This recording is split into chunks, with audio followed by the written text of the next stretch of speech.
Okay, so welcome back to episode 2 of our Let's Play series. So, going forwards, same as usual. Last time we had founded the colony, built one starbase, and currently we are in the business of, oh man, 3 resources, of going ever further in seeing what, what is there in the universe. And we found, yikes, would you look at that, 4 very, very lovely worlds to expand upon, and a cluster of resources over here. So, so each and every single one of these star bases has this area around it that it can kind of do things to, if you will. So with that said, we have a fair amount of leeway. We just researched weapon systems, the bases for all the weapons inside the game, and we'll do militarization next. And I'm gonna continue this research policy up until turn 10, I think. Oh, pirates, that's not good. So that will be that. And by turn 10, we might start to have some cash problems, so that's fine. Let's see. Try to skirt around those 2 pirate escorts, and we'll try to settle a station right next to 3 of these resources, so we can get all of this. And there we go. We got militarization. So, just to slow down a bit in our research, let's take a look at what we've unlocked so far. There's 3 primary weapon systems in the game, and 3 according defense systems in that as well. So currently, our Survey 1 here is actually the only military ship we have. There's beam weapons, there's missile weapons, and there's kinetic weapons. So that's that. So it looks like the kinetic ones fire really fast, but they have a short range and low accuracy. Missiles are kind of long range and slow. And beam weapons, at least for now, are mid-range and they have a moderate cooldown like that. And there's also shields to deflect missile or to deflect beams, chaff and things like that to deflect missiles, and armor to deflect kinetic like that. So that is that. And for research, what weapon systems does is that it unlocks the base weapons for each and every single one of the categories, and it also allows us to put more weapons on star bases as well. Militarization here gives us a few ground defense ones, and defense systems allows us to have the first tier defenses for those weapons, so it's pretty good. And I think we've unlocked, the ability to put down a mining barracks, like I had said, so we'll be able to extract 2 units of that deuterium here shortly. So that's pretty good. And let's just slip this in right here. Let's make a new starbase. Make a mining ring with a mining barracks. The starbase inherently has enough defenses and attacking power to fend off the pirates, but that'll provide us with a nice section of resources very, very early on inside the game. Very, very good. And would you look at that? We're at turn number 11. So with that said, let's get these planets to switch off their governance modes to a bit of a mixture between manufacturing and wealth. So what that'll do is that it'll allow us to start, cranking out some buildings, hopefully. And to kick that off, so we have a lot of different factory or research laboratories going, but I'm going to buy a basic factory so then we can get a bit of a buff on building things as well there. And a rushed construction right there. And we'll move this up inside the queue to the very top. Likewise over here, we're going to do exactly the same thing. We're going to buy one of these. Bump that up to the very top of the tree, and that should leave us with 450 credits. We lose 5 per turn, so we still should be good for a long time, and that'll finish up defense systems. Moving forwards, we'll finish it off with Xenocommerce, which will allow us to entertain our people by building an improvement, and the market center, which will help us out later on when we need to start balancing the books. Okay, so there we go. So yeah, we start mining their Promethean stuff. So this stuff is very helpful in the sense that it's used for a lot of the propulsion for a lot of the movement modules. And we start mining thulium, which is useful for targeting and sensing things. And we can find some stuff inside this space junk array. And over here, I don't suppose there are any more resources over here, so we'll just pluck down a mine and grab 1 unit of the deuterium over there in a bit.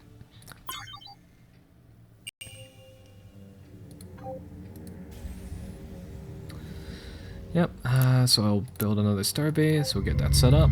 Mining ring, mining barracks, and that'll set us up with another portion of the universe. So this is so far pretty good. Pretty good. We have, well, our humble empire here being set up and all. And now, going forwards, we could use that colony ship. And let's get the scouts to automate for now, because things are set up. This one too, command, survey. And over here in this gas cloud, we found some Illyrium, which can be used to make beam weapons. And by the way, these clouded areas of the map, they actually play an effect in combat, and I don't believe you can move through asteroid fields. So that's kind of that.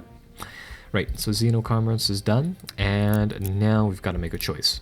So, in certain techs, the game will allow you to focus on the specialization, and these are mutually exclusive, meaning that once you get locked into one of these, you can't really change that decision. So for example, in Xeno-industrialization, we have the choice of making our manufacturings a little bit more effective, making our research capabilities more effective, or making our buildings slightly cheaper. I'm going to go with the research specialization because, as you've seen, we're doing a lot of that early on inside the game. And with that said, we'll continue forwards, and oh, we found a minor race.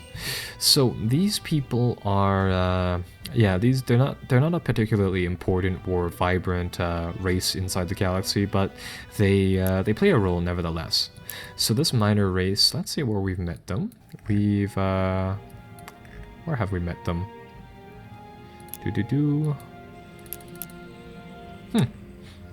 Where are their ships? I don't seem to see where their people are, but nevertheless, I mean, they must have one ship or something near us. It doesn't look like we encountered their space, so that's kind of odd, but alright. And there we go, found some more stuff, so all well and good. There we go. There's their ship, and there's also a pirate shipyard over here. It's currently producing nothing, so that's nice to know. And we finished our research specialization, which is all well and good. So let's see, going forwards from there, let's do planetary improvement, and let's make it so that our population grows a bit faster, because currently, with all of these worlds around and nobody taking them, I have a feeling that we'll be able to expand very, very fast in the next few turns. And ooh, another deposit of 2 resources. Really, really good. Mysterious Hardware finished our tech for us here, so we got accelerated growth in under a turn. Pretty good. Okay. Let's see, let's go into Interstellar Specialization again, and we have to make another choice between having more movement for our ships, the ability to make smaller colonial and constructor ships, or increase the range of all of our ships. We're going to go with the movement. What range means is that your ships inside the game are limited to an area of space from your borders, and that's the dashed lines area over here. What I've done here is that I've set up the factions so that we... if I can hover over one of these things, we have a limit. We have a bigger limit than what regular factions will allow, so that won't be a problem. Man, so many good places for colonial ventures here. Has to be some close-by neighbors. Oh, would you look at that? Our survey ship was caught in the wormhole and appeared all the way over here. Right, unfortunately, it can't really do too much because now it's considered out of range, so it'll try to make their off the way back. So, that's that. These people want a trade agreement for some of our deuterium. We are not going to give up that because we don't know whether or not what they're going to do with that. But anyhow, we've managed to specialize our hyperdrive, so this is good. And I think we'll go into warfare here. And let's take a look. We have a lot of Promethean and we have a lot of Titanium. So let's specialize in, you know what, let's specialize in miniaturization. Miniaturization is helpful in the sense that later on, fitting weapons onto your ships will be a bit of a problem, so that'll be helpful. And hey, would you look at that? We met one of the real races inside the game. So we have met the actual Terran Alliance. What a coincidence. So that's quite nice. They are actually fairly close to our space. And I'd assume that we've met them, oh, maybe, or actually no, we have two ships on one on the other side of the galaxy, so they might not be very close by, actually. Yeah, we don't seem to be... Wow, would you look at that? That is just a cluster of habitable planets. So, very, very intriguing. Right, well, our scouts will go continue. Miniaturization is done, so this is good. And let's go into governance now. Or, you know what? Let's see... We still have a lot of points to spend here, where we have a lot of opportunities to pick up a lot of new tech. So, you know what? I think we'll pick up one for institutional research, which will... Or... No, let's go with... Yeah, that's the thing at this point. I mean, we haven't met anyone yet, so I don't really know what to do all too much. So I suppose we'll go for a more of a generic one. With orbital manufacturing, we can specialize between producing better ships or producing ships faster, not necessarily any better. We can improve our fleets, aka make it so that more ships can fit in a stack, also, you know, more in a battle, or we can make it so that we can build better ships. I'm gonna go with improved logistics, so we can have a bigger fleet early on. So that's that, and we'll go forwards like that, and we finished building a colony or a colonial vessel. So let's send it over here to Rigor 2, class 10 lush planet. Its neighbor is a barren world which has lowered production, which is definitely not that great of an option compared to it. This one will also be pretty good too. Thin atmosphere. This one is class 10. This one's class 13. This one's class 13 frozen world though. So class 9, these ones are a little bit farther away, so I'm not inclined to pick them up early on. And FYI, the static is because the music has to be at a very low thing for recording purposes. So you know what, I'm gonna go with Rigor 2 here, simply because I want to connect our borders as a coherent mass. So we'll do that. And in the meantime, we'll build another colony ship. So things will, yeah, just gonna there. We're losing a lot of cash now, so you know what? Here's what we're gonna do. Let's go to Refuge Prime. They're still building up their things. But what I can do is that I can build another one of these basic factories and I can buy it for real cheap, real fast. I'm gonna rush that, I'm gonna use that the cash there, and hey, would you look at that? We met another minor race, which so happens to use the same assets as we do. Okay. So, let's see, we're down to 10 income, unfortunately, for building that new factory. But with these two manufacturers, we'll be able to produce things at a much faster rate. And with that said, we'll be able to specialize the budget in something new here. So we've been pursuing a lot of research recently. We're going to move away from that for just a moment. We're going to get it so that Migo 2 or Migo 1 over here focuses on building that extra factory. We're going to, well, first and foremost found this colony, but we're going to switch to manufacturing now for a little bit of time. And then we're going to go for a balanced route. So let's see, a comet. A comet has re-entered the solar system after 50 years of absence, throwing the primitive local species into a frenzy. They apparently worship it as a visitor, the returning visitor as a god. We can spend a bit of credit, or actually, no, we can't spend credits for that pragmatic bonus, but I definitely prefer the 40 plus research. So, you know what? Let's see. Yeah, because we simply don't have the cash. So you know what, we'll go with the benevolent route and we'll get a slight bonus to to, what's it called? What's the word I'm looking for here? Research. There we go. Instead.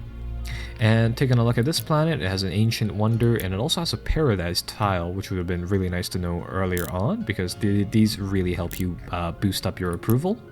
This snuggler colony thing, it's a trade resource, so it increases how fast our influence grows, so our borders here should grow a bit faster, which will be kind of nice. For this colony, let's get it building a manufacturing right away. Hit the governance panel, and we'll put everything into building up the place. Taking a look at our budget, with 5 turns to spare, I think we'll be fine. There we go. So, Migo 1 has finished its factory. And with that said, oh, it's actually upgraded all of its buildings. So that's all well and good. So let's put a market center. And the market center I'm going to put all the way over here. Kind of a little far away from everything. And with that said, we'll move Migo to a more neutral stance, like that. So it'll take 6 turns. Not bad, but not great. That should balance the books. So that's pretty good. And hey, that will we met another race over here. Ah, and they seem to be over here, the DSS Instigator. So that's nice to know. And over here, it looks like this is the boundary to another race. So that's nice to know as well. Oh, they are near these habitable worlds. So that might be a bit of a problem. We made another minor race of evidently hamsters and things, and we have another trade for Dirtanium. I'm not gonna accept those ever. Okay. So Galactic event, let's see, design revolution. Our culture has developed quite a bit of an obsession with efficient, well-designed products. Let's see, so we can build things differently. You know what? We'll go with the we'll go with this one. We'll go with the malevolent choice for this time, so we can cram more things onto ships, and that opens up the first tier of malevolent choices for us here. And these costs scale up. The first one that we bought here cost 10. If we wanted to buy another one, now that we have some points in here, if we choose to buy one, it'll cost us more now. So let's see. There's nothing that I want there necessarily for now. It's too early to spend. Holy, that's a lot of pirates, so we'll wait on that. So these pirates are in white. They have a lot of pirate sniper ships, which are good, which is a good thing for us because they're fragile, and our big ship should be able to kill it before, or kill one of those, not a whole bunch of them, but one of them, in order to pass through. So that's kind of good. And over here, all right. So we finished building production, and now Rigor. What is this planet known for again? It's good morale. It's good influence growth. Decent planet size, serene. So with that said, we might make it so that this is an influence center for us. But apart from that, we'll go with a production focus. We'll have a few markets just kind of because. So yeah, we can put an influence building here and an approval building here if it comes down to it, but I don't think it does. And next turn we have a market on Mugo, which bumped that the net income there, as you may have noticed, from 2.2 to 3. So that helps out because again the maintenance costs for all of our things are very, very low, which is very good. So now let's see, what should we do?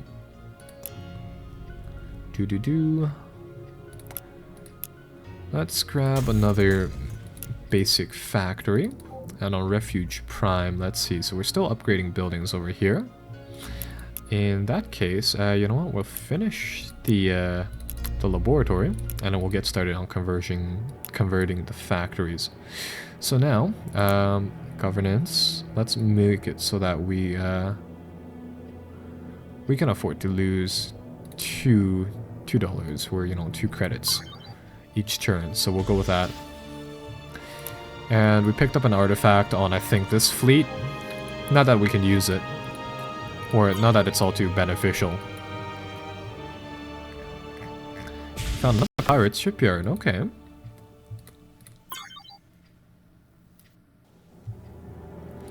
So that is that.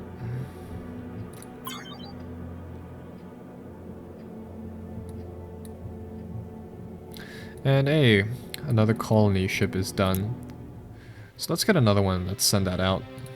The Terrans want cash. We're not going to give them cash, of course. Let's send this colony to this planet right over here. Yeah, lots of food, lots of growth. Good for taxation purposes for a lot of people to farm there. I don't think there's any better world than this one. Yeah, it's class 13, which is kind of hard to beat. If I wanted to take a risk, I could send it up here. It's, for intents and purposes, the same, really. Or no, I could send it up here as well. Class 11. We'll go with this one. All right. So that is that. I'm actually going to shut down the prime shipyard over here, and this is because I can now switch all these points, and you know, it doesn't really matter if you shut down the shipyard, into social costs, because I want those factories done ASAP. So we'll wait on Refuge Prime. Oh. Looks like we met another one of the races, so that is good.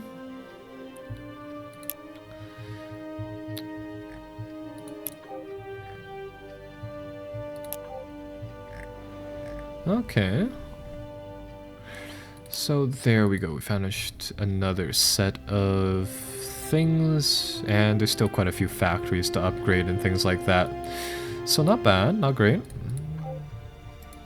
Right, well, let's get another planet colonized, and let's see what this is all about.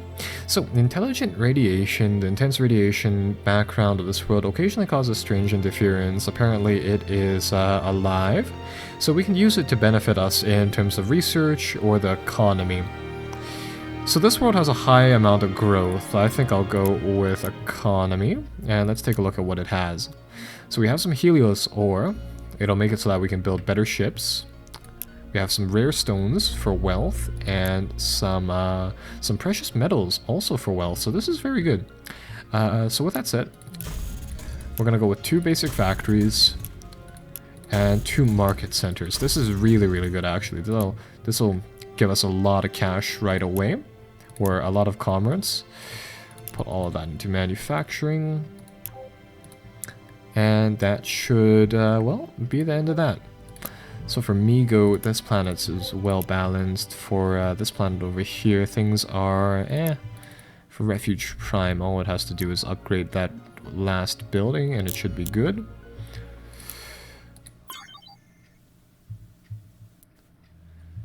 So we'll let it finish that. And next time we should finish, yeah, logistics as well.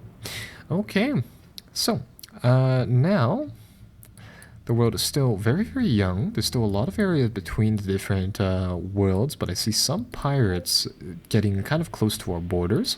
So we'll have to see what we do next time.